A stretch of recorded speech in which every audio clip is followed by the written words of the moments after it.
మన ప్రభువును రక్షకుడైన యేసుక్రీస్తు నామమున కల్వరి టీవీ చూస్తున్న అందరికీ కూడా గ్రేషియస్ ప్యారడైజ్ మినిస్ట్రీస్ తరపున శుభాలు వందనాలు తెలియజేస్తున్నాను. ఎట్లా ఉన్నారు? అంత కూడా క్షేమే కదా? మరి దేవుని నమ్మినటువంటి బిడ్డలకి అన్నీ కూడా జయాలే ఉంటాయి, క్షేమాలే ఉంటాయి. అయితే మనము కొన్ని విషయాల్లో చాలా జాగ్రత్తగా ఉండాలి. ఏ ఏ విషయాల్లో మనం జాగ్రత్తగా ఉన్నప్పుడు దేవుని యొక్క కృప మనం పొందుకుంటామో అది ఈరోజు మనం ధ్యానం చేద్దాము. దానిని గూర్చినటువంటి వాక్యభాగము జకర్యా రాసినటువంటి గ్రంథము 8వ అధ్యాయము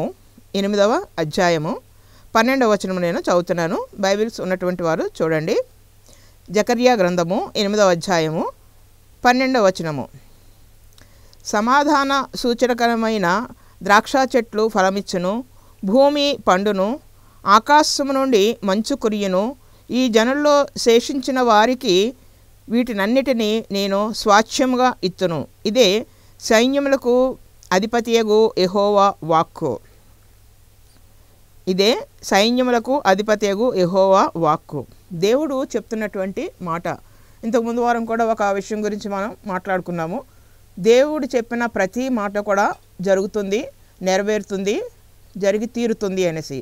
అట్లాగే ఇక్కడ ప్రవక్త ద్వారా దేవుడు పలుకుతున్నటువంటి మాట ఏంటంటే, మీకు ఎట్లా ఉంటుందంటే సమాధాన సూచకమైన ద్రాక్ష చెట్లు ఫలమిచ్చును, అలాగే భూమి పంటలు పండును, ఆకాశం నుండి మంచు లేదా వర్షము మీకు కురియును. ఈ జనుల్లో శేషించిన వారికి వీటినన్నిటినీ కూడా స్వాస్థ్యముగా నేను ఇత్తును. ఇదివరకు ఉన్నట్లుగా నేను ఈ సంవత్సరము ఉండను అనేసి ఆయన వాగ్దానం చేస్తూ ఉన్నాడు. మరి ఈ సంవత్సరము అంటే 2025 సంవత్సరంలో మరి ఎన్నో చూస్తూనే ఉన్నాం.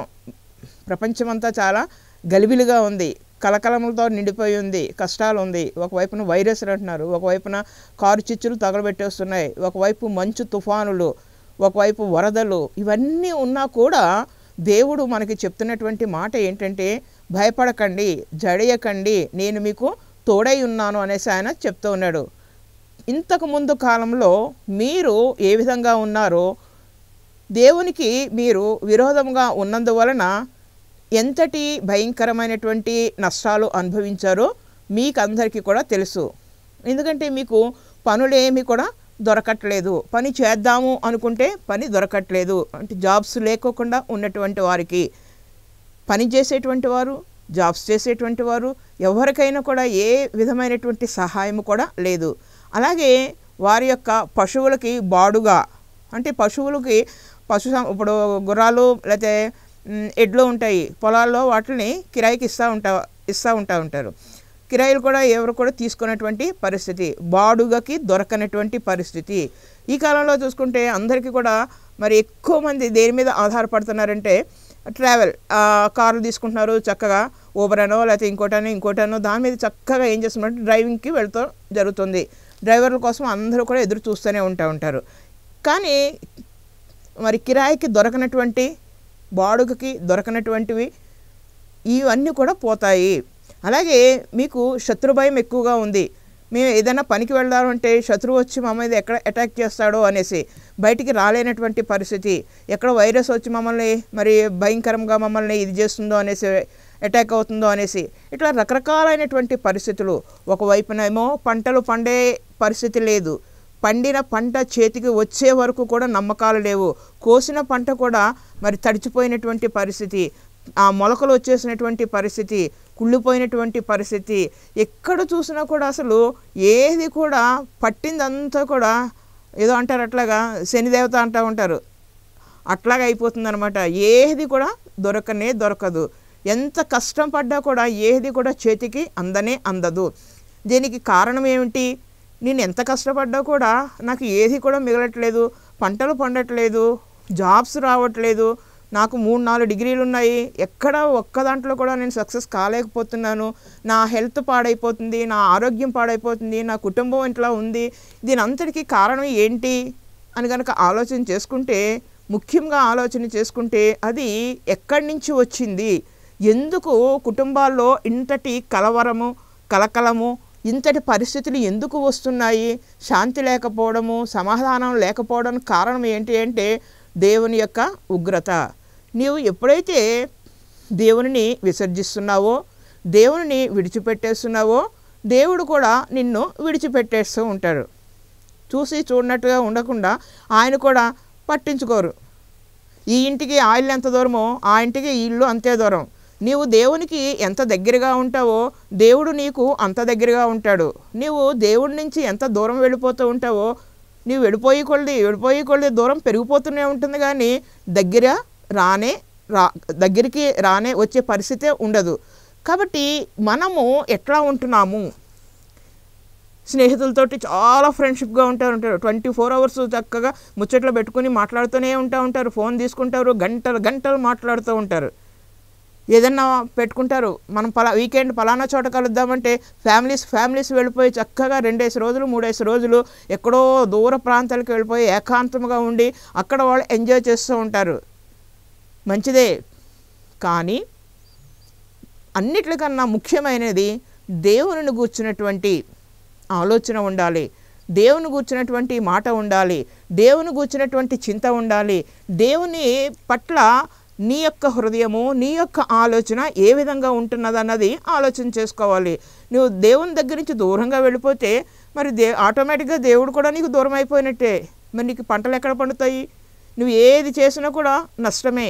వ్యాపారమా, అంతా కూడా నష్టమే. ఏది చేసినా కూడా నష్టమే. రకరకాలుగా చెప్తూ ఉంటారు. మీకు ఫోన్ ఉంటే చాలు, మీకు గంటకు 3,000 వచ్చేస్తాయి, గంటకు 30,000 వచ్చేస్తూ ఉంటాయి అనేసి రకరకాలైనటువంటి చెప్తూ ఉంటారు. విన్నవాళ్ళకి ఏమొస్తాయో తెలియదు, కానీ వాళ్ళకైతే మాత్రం చెప్తున్న వాళ్ళకి మాత్రం డబ్బు వస్తూనే ఉంటుంది. కాబట్టి మనము ఎట్లా ఉండాలి అనేది ఆలోచన చేస్తే, ముఖ్యంగా దేవుని యొక్క బిడ్డలు, దేవుని నమ్మినటువంటి బిడ్డలు ఏ విధంగా ఉండాలి? ఎందుకు నేను చేసినది ఏది కూడా ఫలించట్లేదు? దేవుడు ఎందుకు నన్ను దీవించట్లేదు? ఎందుకు దేవుడు నన్ను ఆశీర్వదించట్లేదు అంటే చాలా కారణాలు ఉంటాయి. ఆ కారణాలు తర్వాత చెప్తాను. తర్వాత మరి దేవుడే ఇప్పుడు ఏమని చెప్తున్నామంట, ఇంతవరకు మీరు ఉన్నట్టుగా ఉన్నారు, కానీ మీరు అందరిలో కూడా ఎట్లా ఉన్నారంటే హాస్యాస్పదంగా ఉన్నారు. అందరూ మిమ్మల్ని చూసి హేళన చేసేటువంటి పరిస్థితుల్లో. వీళ్ళు దేవుణ్ణి నమ్ముకున్నారు కదా, వీళ్ళకి ఎందుకు ఎట్లాంటి పరిస్థితి వచ్చింది? వీళ్ళకి ఎందుకు రోగాలు వస్తున్నాయి? వీళ్ళకి ఎందుకు అన్నీ కూడా నష్టాలే వస్తున్నాయి? వీళ్ళకి ఎందుకు ఏది కూడా సక్సెస్ కావట్లేదు అని రకరకాలైనటువంటి విమర్శలు, రకరకాలైనటువంటి మాటలు వినపడుతూనే ఉంటాయి. అందరిలో కూడా హాస్యాస్పదముగా అంటే కదా అవమానకరముగా మాట్లాడేటువంటి మాటలు మాట్లాడడానికి ఆస్కారం ఉంది. అయితే వాటన్నిటిని కూడా నేను ఈరోజు కొట్టివేస్తాను అనేసి దేవుడు వాగ్దానం చేస్తూ ఉన్నాడు. ఇప్పటి వరకు నీవు అట్లా ఉన్నావేమో, కానీ ఇక నుండి నీవు అట్లాగా ఉండకూడదు. అవన్నీ కూడా నిన్ను కొట్టివేసి నిన్నుకు ఏమిస్తానంటే నేను ఆశీర్వాదాలు అన్నీ కూడా దీవెనలు ఇస్తాను, ఆశీర్వాదాలతోటి నిన్ను నింపుతాను అనేసి మరి అక్కడ చెప్తాం జరిగింది. 13వ వచనంలో అదే మాట మనకి ఉంది. యూదావారులారా, ఇజ్రాయేలు వాళ్ళారా, మీరు అన్యజనుల్లో నేలాగూ శాపాస్పదమై ఉంటిరో అలాగే మీరు ఆశీర్వాదాస్పదముగా అగునట్లు నేను మిమ్మను రక్షించును.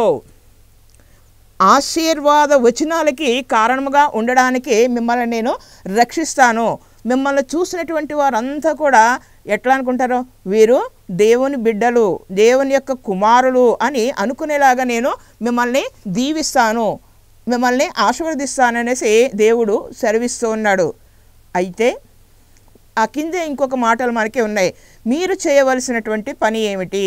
మీరు చేయవలసింది ఏంటంటే, మీరు ప్రతివాడు కూడా మీరు చేయవలసిన కార్యములు ఏవనగా ప్రతివాడు తన పొరుగు వానితో సత్యమునే మాట్లాడవలెను. సత్యమునే మాట్లాడవలెను. సత్యమే మాట్లాడాలి. సత్యం అంటే నిజము, వాస్తవం మాట్లాడాలి, నిజమే మాట్లాడాలి. నోరు తెరిస్తే అన్నీ కూడా అబద్ధాలే. ఎవరైనా ఏదైనా చిన్న ప్రశ్న అడిగారనుకోండి, దానికి కరెక్ట్ జవాబు రానే రాదు. ఏదో డొంక తిరుగుడు మాటలు వస్తూ ఉంటాయి, లేదా అబద్ధాలు చెప్తూ ఉంటారు. ఒక్కటి కూడా సరి అయినటువంటి జవాబు రాదు. మనము ఎవరితో మాట్లాడుతున్నాం అన్నది కూడా జ్ఞాపకం చేసుకోవాలి. మీరు మనుషులతోటి మాట్లాడడం కూడా మార్పు రావాలి. సత్యాన్నే మీరు మాట్లాడాలి, సత్యమునే పలకాలి, నిజమనే మాట్లాడాలి. సత్యము అంటే మరి ఏంటది? మనం గమనిస్తే సత్యము అనగా యేసుప్రభువారే. యేసుప్రభువారు గూర్చినటువంటి మాటలు మనము మాట్లాడాలి. దేవుని గూర్చినటువంటి మాటలు మనము మాట్లాడాలి. నేనే సత్యము అనేసి ఆయన సెలవిస్తూ ఉన్నాడు. మరి ఆ సత్యమూర్తి అయినటువంటి పేరు కాదు, యేసయ్యను గూర్చినటువంటి మాటలు మనము మాట్లాడాలి. దేవుడు నా జీవితంలో ఈ విధంగా నన్ను ఉన్నతమైనటువంటి స్థానంలో నిలిపాడు, నేను నమ్ముకున్న తర్వాత దేవుని యొక్క కృప నన్ను ఎంతగానో బలపరిచింది. భయంకరమైనటువంటి పరిస్థితుల్లో నేను చిక్కుకుని ఉన్నప్పుడు దేవుని నేను ప్రార్థన చేశాను, దేవుడు నన్ను రక్షించాడు అనేటువంటివి ఎన్నో వేలు కోట్ల సాక్ష్యాలు మనం చూస్తూ ఉన్నాము. అవన్నీ కూడా బిడ్డలు అంగీకరించి నిజమే కదా, వీళ్ళ దేవుడు నిజమైనటువంటి దేవుడు అని వారు కూడా దేవుని దగ్గరికి వచ్చేటువంటి అవకాశం ఉంటుంది. కాబట్టి ఎప్పుడు కూడా ఎవరి గురించి మాట్లాడాలన్నమాట? సత్యం గురించే మాట్లాడాలి. దేవుని గూర్చినటువంటి మాటలే మాట్లాడాలి.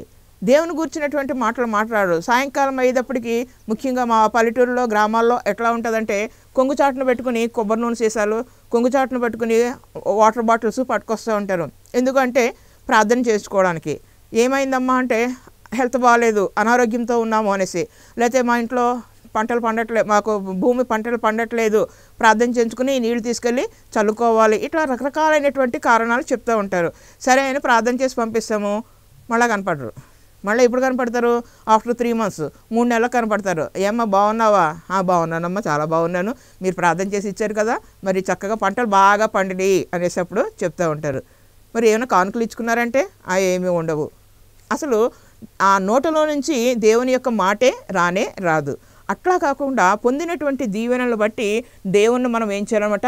ఘనపరచాలి, దేవుని ఘనపరచాలి. ఎప్పుడైతే నీవు దేవుని ఘనపరుస్తూ ఉంటావో దేవుడు నీ యందు ఉండి ఆయనని ఆయన ఘనపరుచుకుంటాడు. అంటే నీవు కూడా అక్కడ ఒక ఘనురాలివి అవుతావు, నీవు కూడా ఒక ఘనుడు అవుతూ ఉంటావు. అట్లాంటి కృప ఎప్పుడు పొందుకుంటావు? నీవు సత్యాన్ని మాట్లాడాలి. సత్యమేవ జయితే అంటారు. సత్యమే జయము, యేసుక్రీస్తు వారే జయము, విజయము ఆయనే. తర్వాత ఇంకొకటి రెండవది ఏంటంటే, ప్రతివాడు తన పొరుగువారితో సత్యమునే మాట్లాడవలను, సత్యమును బట్టి సమాధానకరమైన న్యాయమును బట్టి మీ గుమ్మములో తీర్పు తీర్చవలను. న్యాయమే మాట్లాడాలి. న్యాయము ఒకటికి ఎట్లా ఉంటుందంటే, వాళ్ళు వాళ్ళ వైపు నుంచి ఆలోచన చేసుకుంటారు, వాళ్ళకి అది చాలా న్యాయంగా అనిపిస్తూ ఉంటుంది. కానీ ఇతరుల గురించి వాళ్ళు ఆలోచించరు. అది ఎంతవరకు న్యాయము అన్నదే ఆలోచనే ఉండదు. ఎంతసేపు నేను అనేటువంటి భావన, దాని ప్రకారమే నడుస్తూ ఉంటారు. కానీ అయ్యో ఇది నా తప్పు, నేను తప్పు చేశాను అని దానిని ఒప్పుకోరు, విడిచిపెట్టరు. ఇప్పుడు ఆదామే ఉన్నాడు, దేవుడు పిలిచాడు ఆదామా అని. ఆదామా ఎక్కడ ఉన్నావు అని. దేవుడికి తెలియదా ఆదాము ఎక్కడున్నాడో? తెలుసు. కానీ అడిగితే ఆయన చెప్పినటువంటి మాట ఏంటో మనకి అందరికీ కూడా తెలుసు. మరి ఎందుకు అక్కడ ఉన్నావు, నువ్వు బట్టలు లేవని నువ్వు ఎట్లా తెలిసినవి ఏంటి అని అన్నీ అడిగితే ఉంటే అతను చెప్పినటువంటి మాట ఏంటంటే, నువ్వు ఇచ్చినటువంటి అవ్వే ఇంత పని చేసింది, నీవు ఇచ్చినటువంటి అవ్వే ఇంత పని చేసింది అనేసి చెప్పడం జరుగుతుంది. అవ్వని అడిగితే ఆమె ఉంటుంది, అబ్బాయి నాదేమీ లేదు, ఆ పామే చేసింది ఇదంతా. అంటే ఒకరి మీద నుంచి ఒకరి మీదకి ఆ యొక్క తప్పుని, అంటే దేవుడు వద్దు అని చెప్పినటువంటి మాట, నీవు చేయవద్దు అన్నటువంటి పనిని చేసి దేవుడు నీకు ఏదైతే చెప్తున్నాడో అది మానేవేసి, అది విడిచిపెట్టేసి ఆ చేసిన తప్పుని ఏం చేస్తున్నారన్నమాట? ఇతరుల మీదకి గెంటి వేయడం జరుగుతూ ఉంటుంది, ఇతరుల మీదకి నెట్టివేయడం జరుగుతూ ఉంటుంది. అంతేగాని ఈ తప్పు నాదే అయింది, అయ్యో నేను తప్పు చేశాను అనేటువంటి భావము ఎవరిలో కూడా కనిపించదు. ఎంతసేపు కూడా నేనే తప్పు చేయలేదండి, నేను ఏ పాపం ఎరగనండి, అంతా వాళ్ళ వల్ల జరిగింది, అంతా వాళ్ళ బట్టే అనేసి న్యాయము అక్కడే వాళ్ళు చెప్పేస్తూ ఉంటారు. వాళ్ళే తీర్పు చెప్పేసుకుంటూ ఉంటారు. తీర్పు తీర్చేది మనం కాదు, లాయర్స్ కాదు, దేవుడు తీర్పు తీరుస్తూ ఉంటాడు. దేవుడు న్యాయము చెప్పేటువంటి ఆయన న్యాయకర్త. ఆయన న్యాయం తీర్చేటప్పుడు ఎంత నిర్మలుడుగా ఉంటాడో మనకి తెలుసు. కాబట్టి మొట్టమొదటిగా మనము అన్యాయము అనే దానిని తీసి అవతల పడేయాలి, నెట్టివేయాలి. మన హృదయంలో ఎప్పుడు కూడా ఏముండాలన్నమాట? న్యాయమే ఉండాలి, న్యాయమే మనకి ఉండాలి. న్యాయం బట్టే మన యొక్క గుమ్మంలో తీర్పు తీర్చబడుతూ ఉంటుంది. అలాగే ఇంకోటి ఏంటంటే, అబద్ధ ప్రమాణములు ఇష్టపడకూడదు. అబద్ధ ప్రమాణాలు చాలామంది చెప్తూ ఉంటారు అనమాట. నిజమండి, నేను చూశాను, వాళ్ళు ఇట్లాంటి వాళ్ళు అనేసి అబద్ధాలు చెప్తూ ఉంటారు. కోర్టులో సాక్ష్యాలు కూడా అబద్ధాలు చెప్పేవాళ్ళు చాలామంది. డబ్బు తీసుకుని అబద్ధ సాక్ష్యాలు చెప్పేటువంటి వాళ్ళు, ఇట్లా రకరకాలైనటువంటివి. మరి ఈరోజు దేవుడు ఇక్కడ జకరియా ద్వారా మాట్లాడుతున్నటువంటి మాట ఏంటంటే, మొట్టమొదటిగా మీరు మార్పు రావాలి. దాంట్లో మొట్టమొదటిది ఏంటంటే సత్యమునే మీరు మాట్లాడండి. రెండోది న్యాయమే మీరు మాట్లాడండి, న్యాయమే తీర్చండి. మూడోది నిజ ప్రమాణాలు చేసేటప్పుడు కూడా అబద్ధ ప్రమాణాలు ఏది కూడా చేయకండి. మీరు అప్పుడే దేవుని యొక్క కృప పొందుకుంటారు. దేవుని యొక్క కృప మీరు పొందుకుంటారు. 3 విషయాలు కూడా జ్ఞాపకం పెట్టుకోండి. ఈ సంవత్సరంలో మీ జీవితాల్లో ఈ 3 కూడా చేయండి. సత్యమనే మాట్లాడాలి, తర్వాత అబద్ధ ప్రమాణాలు చేయకూడదు, అన్యాయపు తీర్పులు, అన్యాయము ఎవరినో ఎక్కడ కూడా మనము అన్యాయంగా మాట్లాడకూడదు, న్యాయాన్ని మనం అనుసరించి మాట్లాడాలి. అట్లా మాట్లాడితేనే మీ పంట పండుతూ ఉంటుంది. మీ పొలాల నుంచి మీకు విపరీతమైనటువంటి పంట వస్తూ ఉంటుంది, విస్తారమైనటువంటి దిగుబడి మీకు వస్తూ ఉంటుంది, మీ పశువులకి బాడుగ దొరుకుతూ ఉంటుంది, మీ చెట్లు ఫలాలను ఇస్తూ ఉంటాయి, ఆకాశం నుంచి మంచు, ఆకాశం నుంచి వర్షము కురుస్తూ ఉంటుంది, నీకు ఏ రకమైనటువంటి ఇబ్బంది ఉండదు. దేవుని యొక్క దీవెనలు, అనేకమైనటువంటి దీవెనలు నీవు పొందుకుంటావు అనేసి దేవుడు చెప్తూ ఉన్నాడు. ఒక రకంగా కాదు, అనేక రకాలుగా నీవు దేవుని యొక్క దీవెనలు పొందుకుంటావు, ఆశీర్వాదాలు నీవు పొందుకుంటూ ఉంటావు. మొట్టమొదటిగా నీ పంట పండుతూ ఉంటుంది. అలాగే సమాధానకరమైనటువంటి ద్రాక్ష చెట్లు అని ఉన్నది. సమాధానపరచువారు ధన్యులు అంటారు. సమాధానపరిచేటువంటి వారు ఎవరు అనిపిస్తారంటే దేవుని యొక్క కుమారులు, దేవుని యొక్క బిడ్డలుగా వాళ్ళు చెప్పడం జరుగుతూ ఉంటుంది.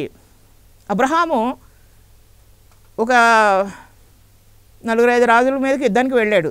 ఎందుకు యుద్ధానికి వెళ్ళాడు అంటే తన తమ్ముడైనటువంటి లోతు భార్య, లోతు కుటుంబము, వారి యొక్క జనాంగము, పరివారం అందరినీ కూడా వేరే వాళ్ళు పట్టుకుని పోతూ ఉన్నారు, తీసుకుని వెళ్ళిపోతూ ఉన్నారు. అప్పుడు మరి అబ్రహాము, అయ్యో నా యొక్క మరి రక్త సంబంధి ఇంత కష్టంలో ఉన్నాడని చెప్పి ఆయన ఏం చేశాడనమాట, వెళ్ళి తన ఇంట ఉన్నటువంటి వారిని 318 మందిని తీసుకుని యుద్ధానికి వెళ్ళి అక్కడ వాళ్ళ మీద గెలిచి తిరిగి తన యొక్క తమ్ముడు లోతు భార్యని, పిల్లల్ని అందరినీ కూడా, ఇంకా అక్కడి నుంచి వీళ్ళందరూ ఎవరెవరైతే తీసుకుపోయారో వాళ్ళందరినీ కూడా విడిపించుకుని తీసుకుని వచ్చేసాడు. తీసుకుని వచ్చిన తర్వాత ఈ యొక్క సొదొమ రాజు చెప్తా ఉన్నాడనమాట, మీకు కావాల్సినవన్నీ కూడా మీరు తీసుకోండి అంటే నాకేమీ వద్దని చెప్తూ ఉంటాడు, నాకేమీ కూడా అవసరం లేదంటాడు.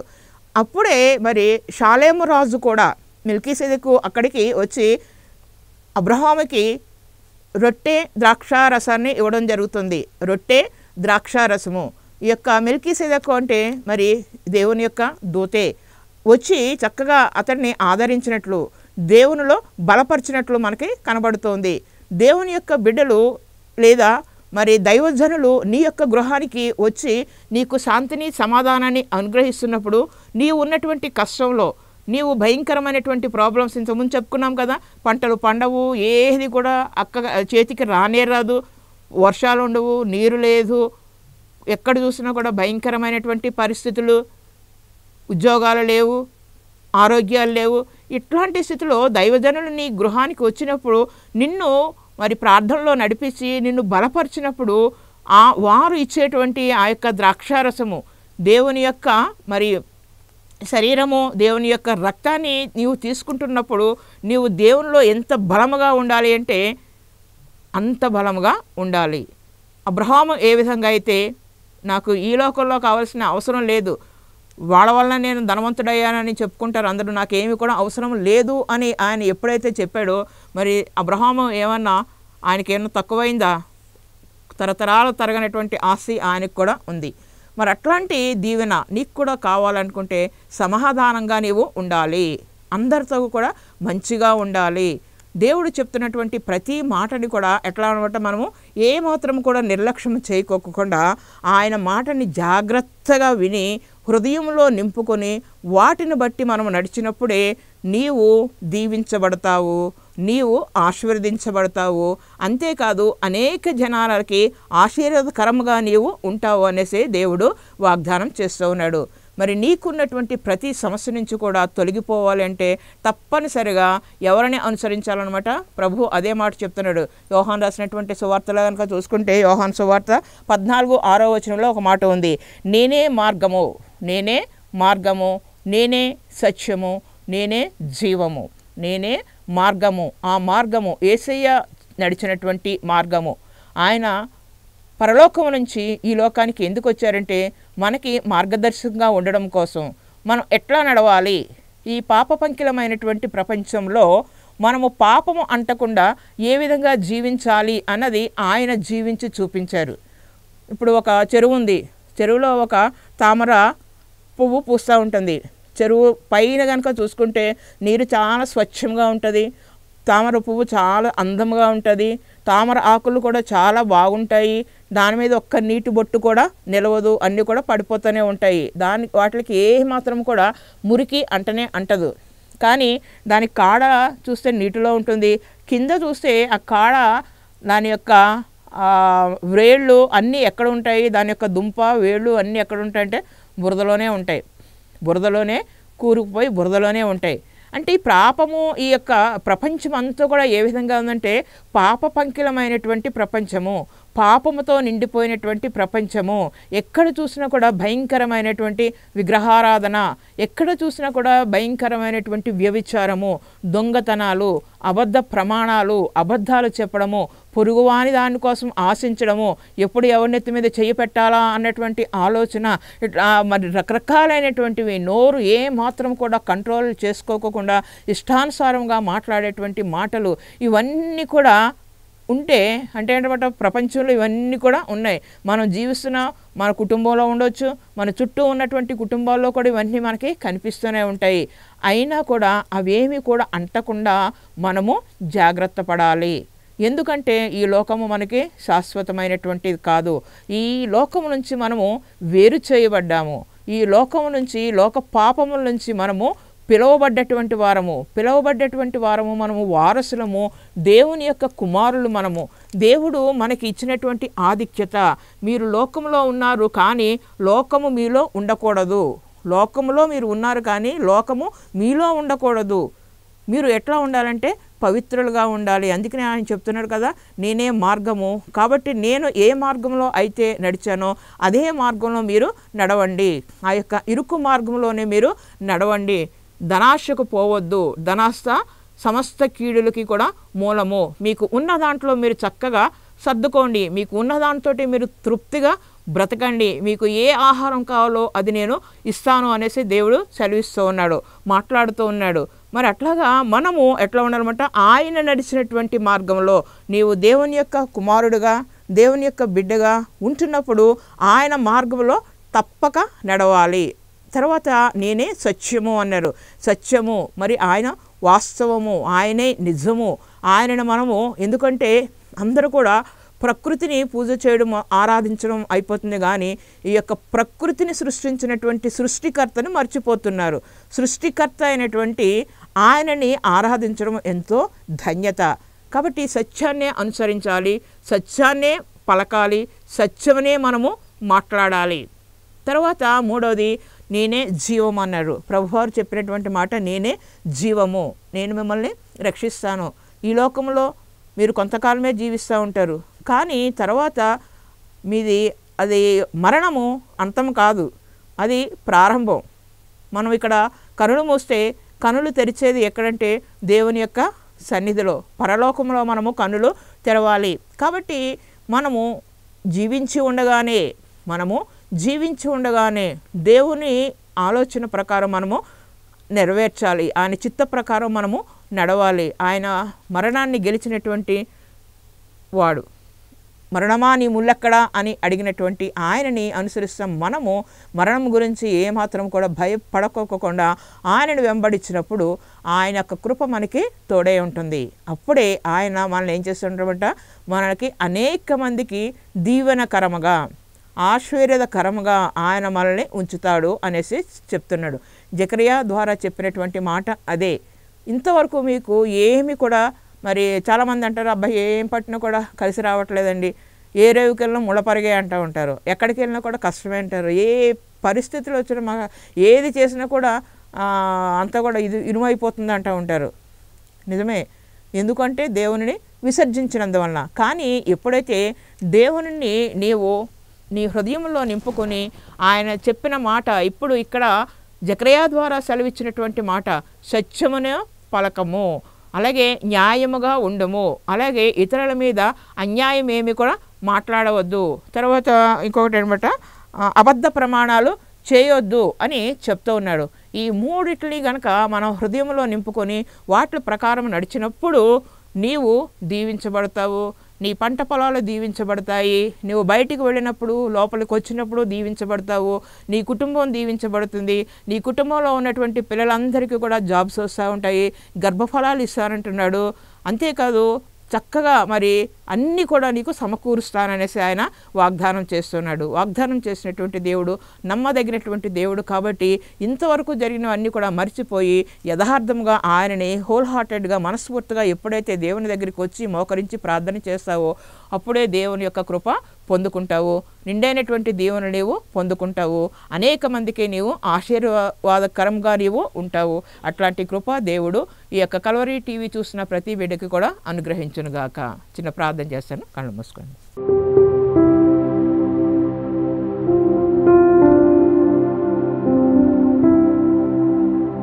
అచ్యున్న సింహాసనం మీద ఆశీర్వడమైనటువంటి మా దేవ ప్రభా, మరి నాయన కేవలము నీ రూపంలో మమ్మల్ని నిర్మించినందుకు తండ్రి, ఆ యొక్క అచ్యున్న సింహాసనాన్ని విడిచిపెట్టి దీనుడుగా ఈ లోకానికి వచ్చి ఉన్నావు తండ్రి. ప్రభా, మరి నాయన మీరు ఈ లోకానికి ఎందుకు వచ్చారంటే నశించిపోతున్నటువంటి ప్రతి వారిని రక్షించడానికి వచ్చి ఉన్నావు తండ్రి. ప్రభా, మరి నాయన ఇంతవరకు ప్రభా, మరి నాయన నిన్ను విడిచిపెట్టినప్పుడు జరిగేటువంటివి ఏది కూడా ఫలించదు, చెట్లు ఫలించవు, దీవెన ఉండదు, ఆశీర్వాదం ఉండవు, శాపాలకి నిలయంగా ఉంటావు. కానీ ఎప్పుడైతే నీవు వాటన్నిటిని కూడా విడిచిపెట్టి మరి యథార్థంగా ఉంటావో, సత్యంతో ఉంటావో, మరి న్యాయముగా ఉంటావో, ఇతరులకి మరి కీడు చేయడం మానివేసి ఎప్పుడైతే మేలు చేయడం మొదలు పెడతా ఉంటావో అవన్నీ కూడా నీవు చేసినప్పుడు నీవు దీవించబడతావు, ఆశీర్వదించబడతావు.